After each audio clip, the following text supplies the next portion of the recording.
Chapter 6. "Take it easy, Sam," Mr. Winters warned the express rider as Sam Salone sat up on the floor in the back room of the Gold Eagle Saloon and looked around dazedly. Sam rubbed his jaw and blinked up at Winters, and then he gazed slowly over the faces of John, Boyd, and Pete, the lazy mare rider who had brought them word of Ezra's impending arrest. What hit me?" Sam demanded. "I didn't see no mule backing up to me." The other three men looked at each other uneasily. None of them wanted to say anything. "Where's Pat and Ezra?" Sam went on. "They was both standing here when I got kicked in the face." He slowly got to his feet, and his hand instinctively went to the empty holster on his hip. "And my hog leg's gone," he injected. "What the hell's happened? You rannies all got lockjaw?" "Pat took your gun," Boyd told him. "Pat? Oh, I get it." Sam nodded with a rueful grin. "Must have been Pat that handed me one onto the jaw." A note of admiration crept into his voice. "Then I reckon he lifted my 6-gun and then herded Ezra out past the sheriff that wanted to arrest him. Doggone fighting fool, he didn't want me getting mixed up in no trouble on account of a kitty, so he done it all by his own self. Was there any shooting when he took Ezra out?" "Well, it didn't quite happen that way," Winter said dryly. "Pat knocked you out and took your gun all right, and he marched Ezra out with it, but not past the new sheriff." "Didn't make it, eh?"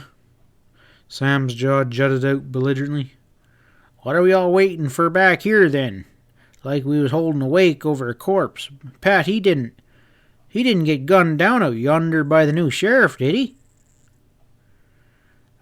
I'm trying to tell you the straight of it," Winter said patiently. "Pat went kind of crazy, I reckon. It seems that he forgot he had turned in his badge and thought he had some lawman's job to do. He held your gun on Ezra and turned him over to Trippo to take to jail as soon as he heard what the charge was." Sam stood very still, his eyes boring into Winter's. "Pat did what?" Winter sighed and nodded. "Yeah, I'm telling it to you straight. Looks like something funny must have happened to Pat during those years while he was being sheriff. Don't you reckon that's it, John?" He turned to look at Boyd. The old rancher nodded slowly. His leathery face was harsh, and his eyes were cold and uncompromising.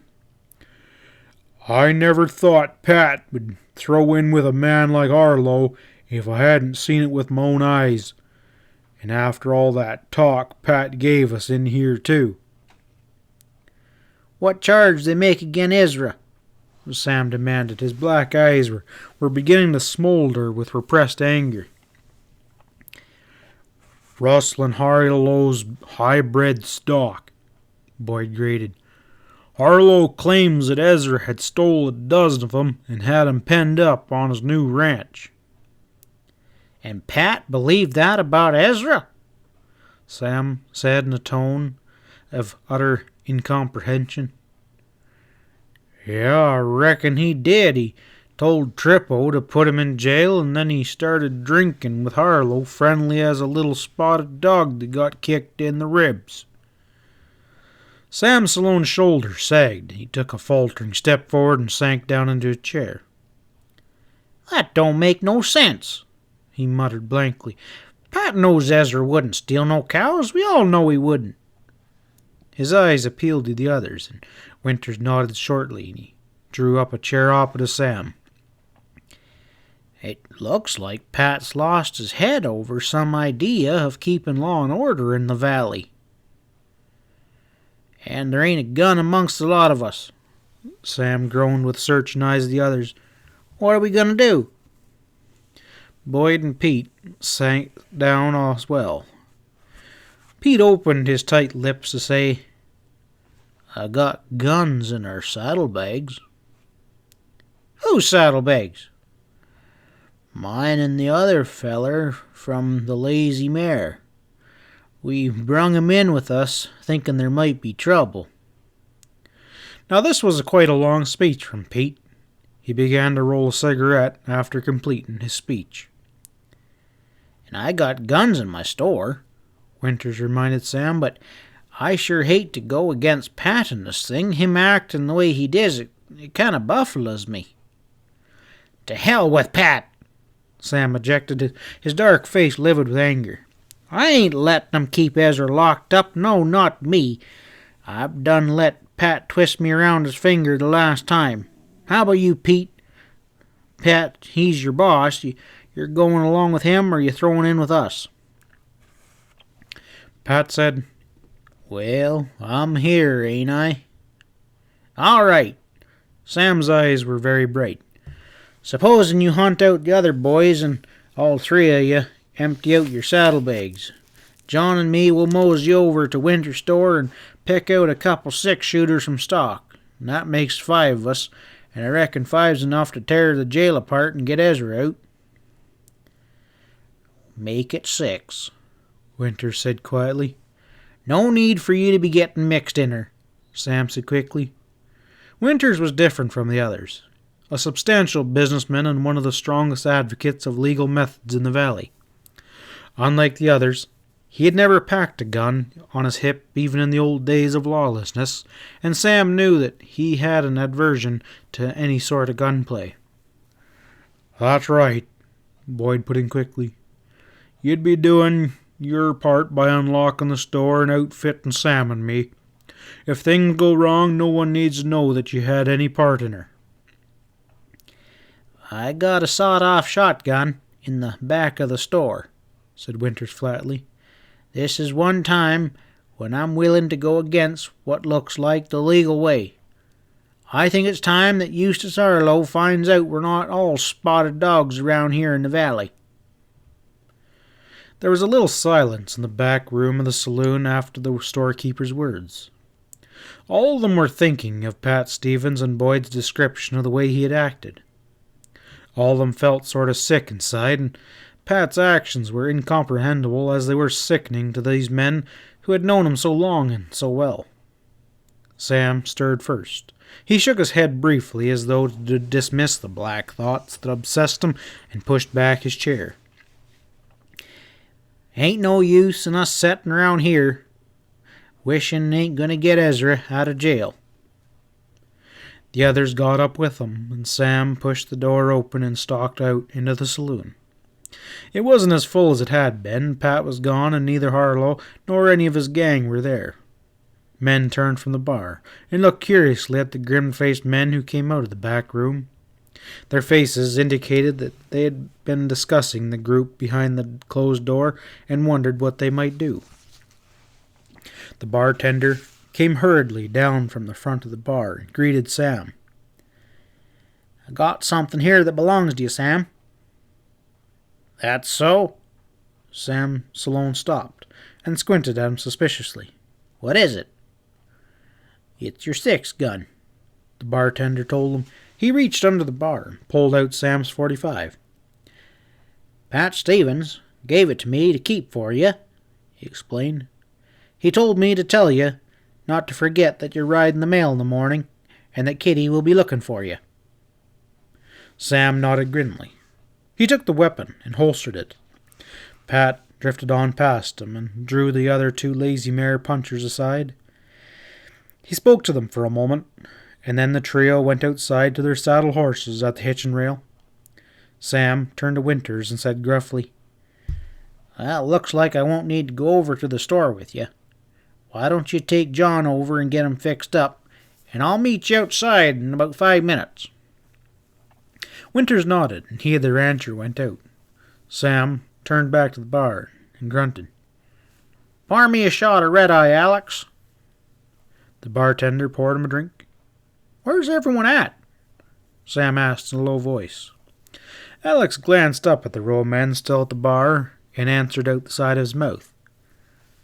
Harlow, he gathered up all of his hands and took out right after Pat left. All of 'em?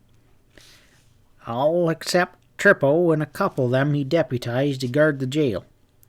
I reckon they figure some of Ezra's friends are trying to pull a jailbreak. Sam grunted something unintelligible deep in his throat, and he tossed off the drink of whiskey and set the glass down. When he reached into his pocket for payment, the bartender backed away and said hastily, "Your drink's been paid for. Harlow laid out the cash for drinks for everyone when he sets them up to Pat." Sam's face remained expressionless. He pulled out a silver $half and spun it across the bar. "I reckon I'll buy my own." He tugged his hat low over his eyes and strolled out. Pate and the other two punchers were waiting for him on the boardwalk outside. They had gotten their guns and cartridge belts out of their saddlebags and were now all armed. "We'll walk on down to the store," Sam suggested. "We'll pick up John and Winters there and then spread out to surround the jail." Pete fell in step beside Sam, and his two younger companions trailed along behind. They were slim, young cowboys who were reared in the valley and had worked on the lazy mare for a couple of years. They recognized Pete as their leader, and they obeyed him without question when he came out of the back room and drew them aside to say that they were to assist Sam in a jailbreak to rescue Ezra. They might not so have agreed so readily had they known everything that had happened behind the closed door in the back room, for they worshipped their employer and were intensely loyal to him. But Pete had given the impression that the whole thing had been prearranged with Pat before Ezra was arrested, so they came unquestionably along. As they left the lights of the Gold Eagle behind, the boardwalk became dark, and the only sound in the night was the hard thudding of 8 boot heels on the pine boards.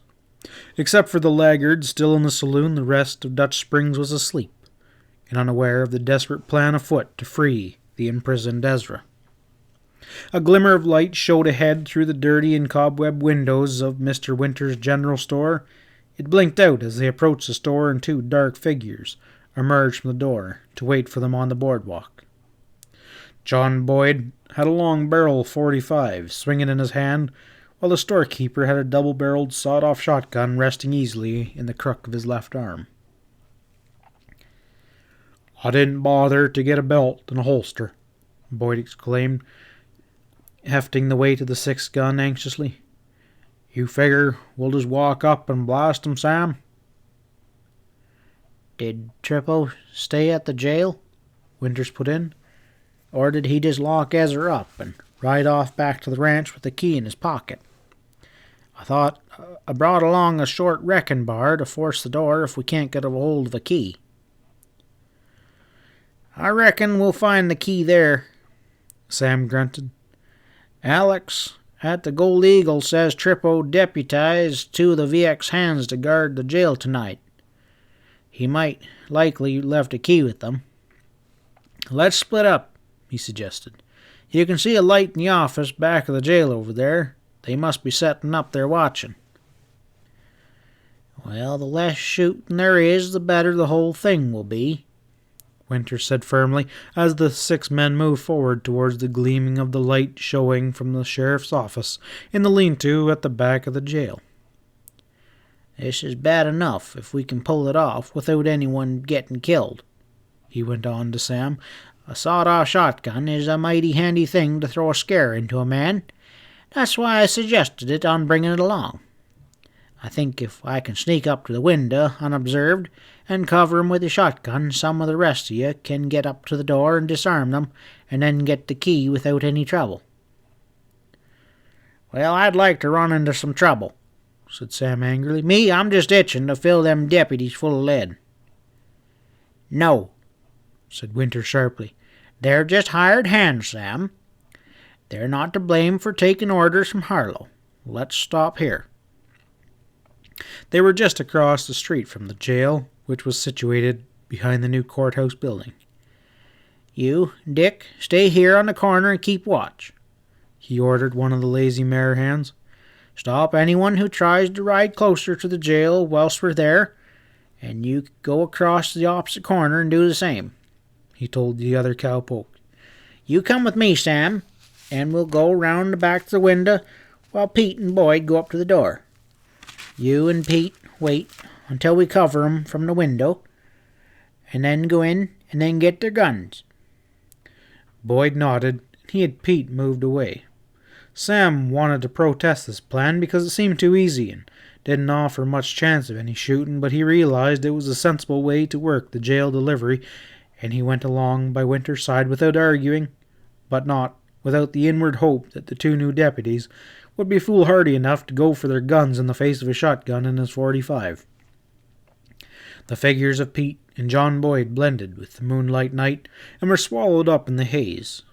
Winter and Sam crossed the dusty yard silently and moved across the courtyard to tiptoe to come up behind the adobe lean-to. The single square window was small and was set high to the adobe wall, and it was a square blob of light that seemed to beckon them on, as though it were an eye that watched their approach and wondered why they came on so slowly. Sam stayed a pace in advance of the storekeeper, bent forward almost double for the dual purpose of making himself as inconspicuous as possible, and to scan the ground more closely for rocks or dry branches that might betray them to the men inside the office.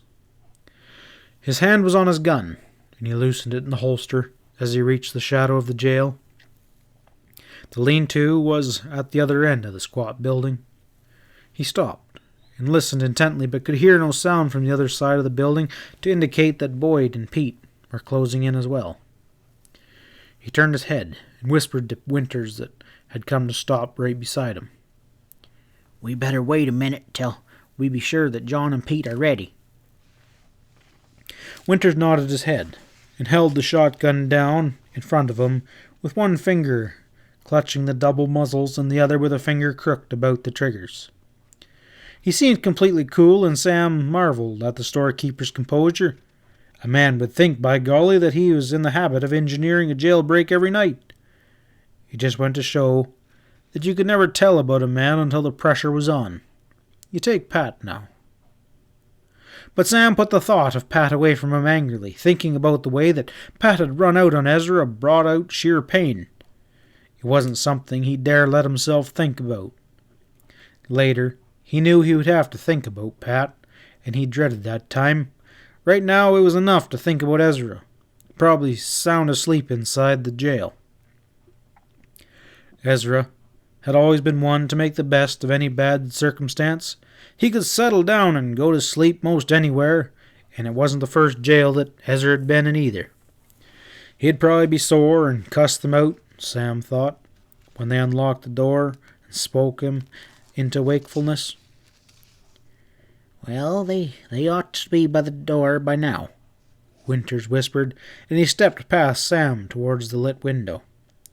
Sam unholstered his gun and followed him. They crept along in the shadow of the wall, stooping beneath the window ledge that was about the height of Sam's shoulders.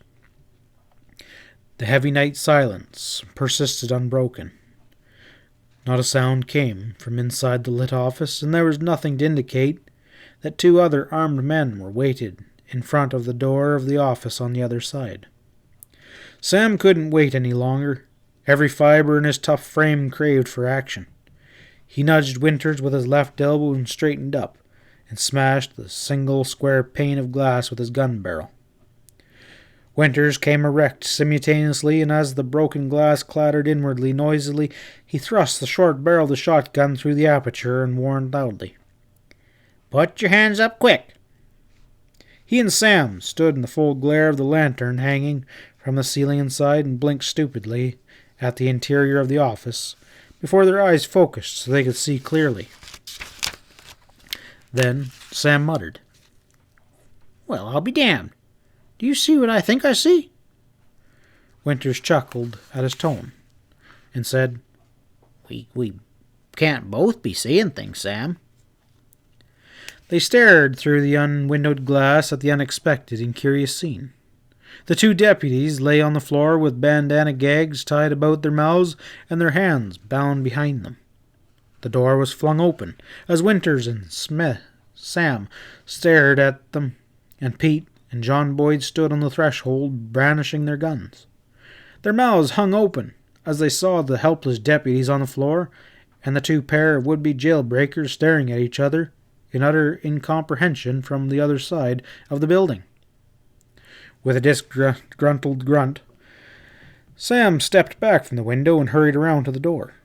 By the time he got there, Boyd and Pete were jerking the gags from the mouths of the VX riders who had been deputized to guard EZRA. They sat up, sputtered incoherently, and the story tumbled from their lips while Boyd cut their hands free. They hadn't more than settled down to guard the jail, they told the amused Dutch Springs deputation, before a masked man walked in the door and covered them with a .45 before either of them could go for their guns. He disarmed them, and then bound and gagged them securely and got the key from the jail from them, and then left them laying there while he went around and freed the prisoner they were supposed to be guarding. Both of them bitterly averred that Dutch Springs was one hell of a town, and being a deputy was one hell of a job. They couldn't tell what the masked man looked like except that he was tall, and dressed like any rancher and handled his gun like he knew what it was made for. The Powder Valley Quartet was shaking with helpless inward laughter when they withdrew from the jail office and the two discomforted deputies. "That must have been Pat," Sam breathed happily as they hurried away. "Doggone his ornery hide. He must have planned it that way all the time. We ought to knowed that Pat was up to something. He figured Trippo and the others would leave town as soon as they thought EZRA was locked up good, and he'd have a better chance of getting them loose afterwards than I would have had it been shooting out in the Gold Eagle with them all around." "Well, it kind of looks that way," Winters agreed soberly. "Makes us kind of look like a bunch of danged fools, slipping up on the jail when the prisoner was already gone." "Pat could have told us some of it and let us help him," protested Boyd angrily. "Well, it's better this way," Sam chortled happily. "Wearing a mask, can't nobody tell 'twas him. With Harlow and all the rest thinking Pat was taking it easy, laying down that him and EZRA will have a chance to cut them VX cows out of EZRA's herd before Harlow ever gets the chance to prove his frame-up." The others dubiously agreed that Sam was probably right, and Mr. Winters, for one, was much relieved when he went back to the store and put up the lethal shotgun. For a brief period tonight, he had been a man of violence, and he was glad to turn the job back to men who knew much more about such things than he. End of chapter 6.